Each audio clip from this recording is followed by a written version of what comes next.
Sit down. Sit down. Uy, sit. Oscar, sit down. Sit down, good boy lang. Good boy. Sit down. Para takot na ako. Ano kasama? Diyan pa yan sa taas. Diyan pa yan sa sangsang sa kataan ko. Talaga? Oo. Pag nag-upo ko sa taas, diyan pa yan. Ang lawak-lawak naman dyan. Diyan pa talaga yan. Kasi gusto niyan magpahawa. Kaya magpamassage. Tingnan mo. Tingnan video nga natin. Excuse me nga, te. Dito nga ako. Nila-live natin yung si Oscar. Imo lang nagang. Imo lang nagang. Sarap buhay, oh. Kinmassage siya ng katulong niya, oh. Grabe, ang boss talaga, oh. Boss manager amo. Good boy, Oscar, ah. Good boy si Oscar. Niya sa taas, ganyan siya. Pag umarating din sa akin, kala mo siya. Ako nga dapat ang massage niya kasi ako nagtatrabaho. Kaya nakaupulan siya nakapon. Pagkatapos magtrabaho, ikaw pa magmassage sa kanya. Oo. Minsan sinasabi ko yan, punta ko sa mga tatay mo, doon ka sa kanya magpamassage. Yung kamay naman gagamitin ng mga ampo habang nanonood ng TV. Ginaganyan siya doon sa ulo. Sarap na sarap naman siya. Aray ko sa... Tingin-tingin din siya sa TV. Wow. Oo. Bear dog ka, di ba? Bear dog. Hindi. Bernice Mountain Dog. Ano, te? Bernice Mountain Dog. Bernice. B-R. Boy. As in boy. Magkasing ano ba sila talaga yung ano? Yung lahi niya talaga ganito. Kasi sobrang laki talaga. Kasi yung mga papi na naman, ganyan ang alaki. Nakikita ko kasi sa ano eh. Naka-add kasi ako doon sa breed nito eh. Grabe yung mga Oscar. Oscar, ang laki lang. Sa bibig pa lang, matatakot ka na. Mabago ako, sa bibig pa lang. Yung ano tayo, yung pagkain natin, ilang ano yan? Ilang Dalawang cups, yung dry. dry lang mula, di ba? Dati may chicken ngayon, pinalis ko na. Kasi nagtatay siya. Yung dry food na lang dalawang Ay! beses. Palagi yan dito. Kung matubig na yung sikusik. Diyan siguro galing sa halaman. Oh, Ay, maliit din dyan ang aso dyan. si ano, si Pero ate, sobrang mahal nito, diba? 70,000 na ata eh. 70,000? 35? Sobrang mahal, no? Diyos ko. Oscar! malapit na kumamatay. Hello! 10 taon lang to. Yung 40 na lang to. Umabot na ng matagal-tagal to. Oscar! Kasi, Mamamatay lang siya na walang sakit. pero yung ano kasi, yung isang doon sa bus ng mga amo ko, yung ganito rin na aso. 9 years old pa lang, namatay na wala, masakit. Kita mo dyan yung aso na maliit, ang puti sa labas, na may diaper na. Dyan sa labas, sa may mga doktor na mga... Dyan lang, sa may 7-Eleven. Ginadiaper ka. Pero sabi ng mga amo ko sabi ko, pisip-pisip ko lang, mamamatay ba yan? Parang karabaw.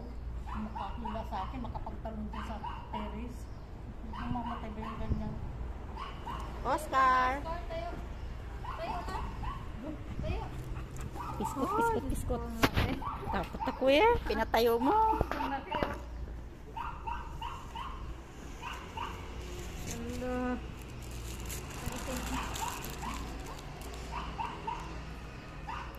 Parang teddy bear. Guwapo lang kasi siya tingnan. May ganyan dito dyan sa ketchup dyan, pero ang pangit ang mukha. Parang ano no? Parang tridor.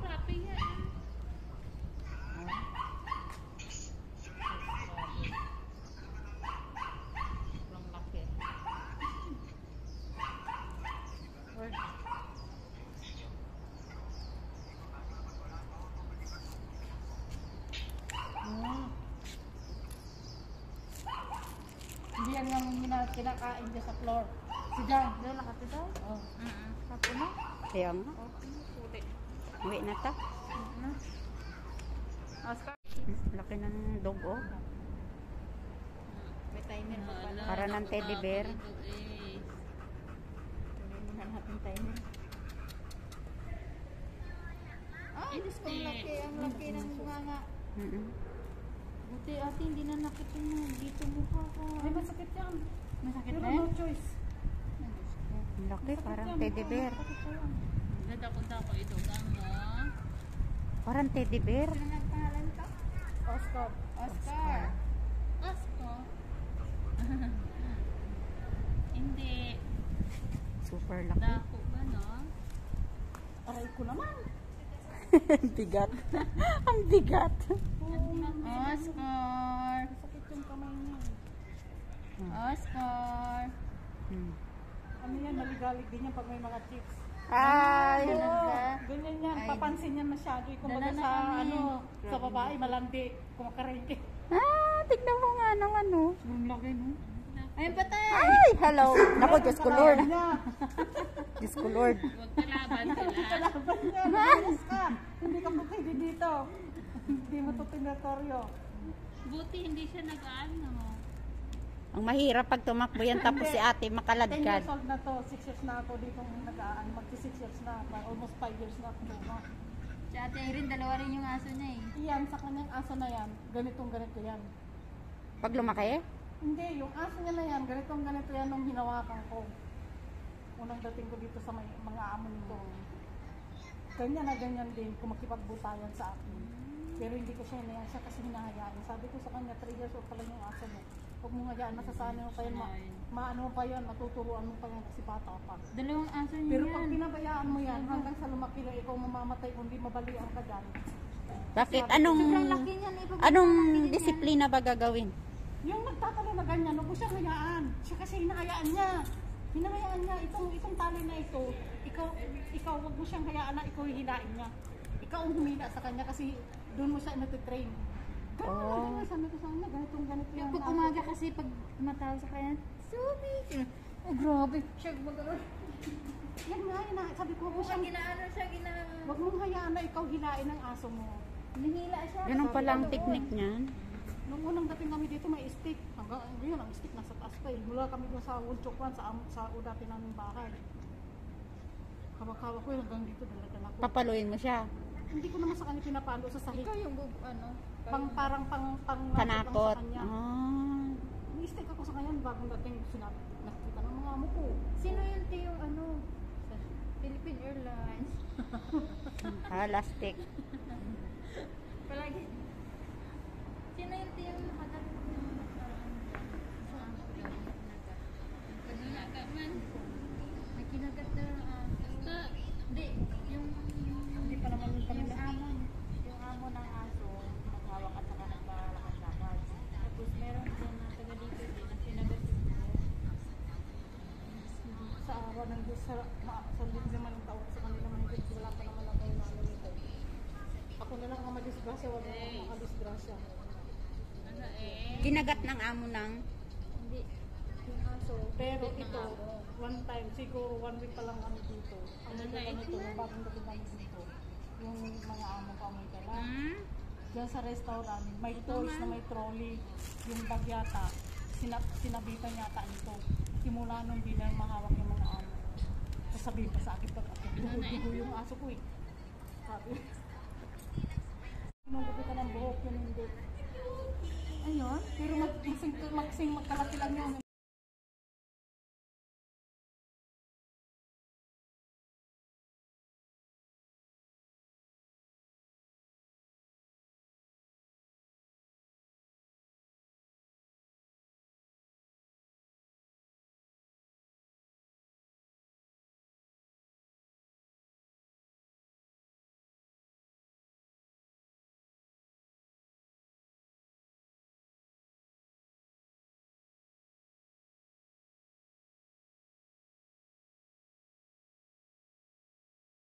sa mga ibon na to.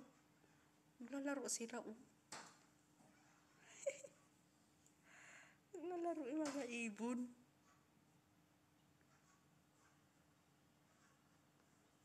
Wala. Nagpapaligsahan sila. Ay, nakakatawa. Ay, binibidyo ko.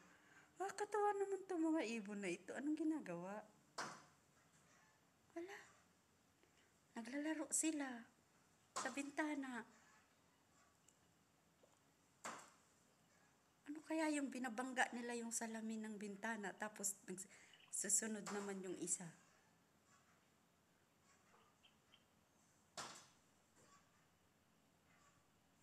Kaloka. May ganito palang ano, no?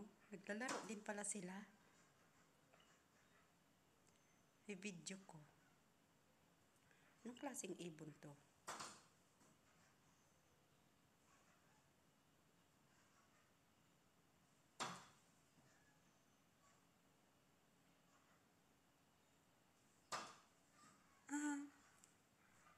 Tuwing bumagsak yung isa.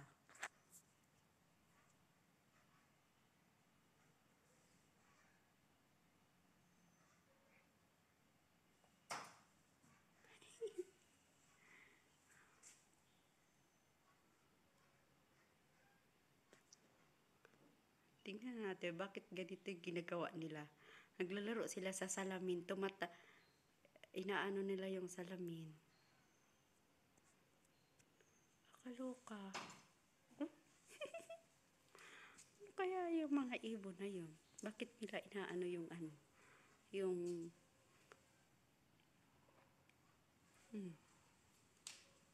lumipad na, natakot. Malis na.